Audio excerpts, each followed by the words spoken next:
আমার তো টাকা লাগবে, আমার দুনিয়াদারি ধ্বংস হয়ে যাবে, টাকা লাগবে আমার, টাকা। টাকার লোভে আপনার নিজের ছেলেকে ঠ্যাং ভেঙে দিলেন, টাকার এত টাকার লোভ।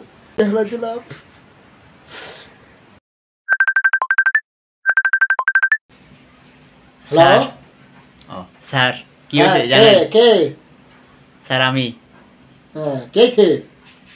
ঢাকায় ফেরেন গ্রাস হয়েছে জানেন, একটা স্কুলের উপর অনেক মানুষের সমাগম জানেন আপনি? হ্যাঁ তাই?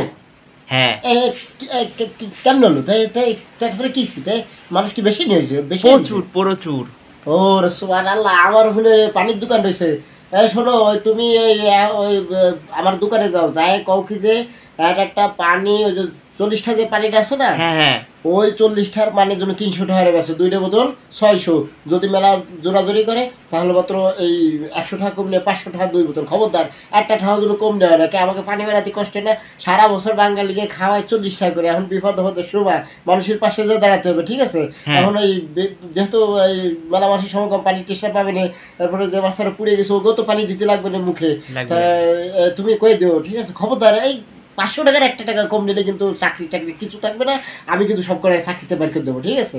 হ্যাঁ, তাহলে আমি একটু ওই মানুষের সমাগম যেহেতু, তাহলে তো মানে গাড়ি ঘোড়া লাগবে, অবশ্যই অবশ্যই। তাহলে আমি ওই মালিক মানে রিক্সা আমার আছে প্রায় 200-300, আমি ওই রিক্সাওয়ালাকে ফোন দিছি, তুমি রাখো, আমি রিক্সাওয়ালাদের ফোন দিই।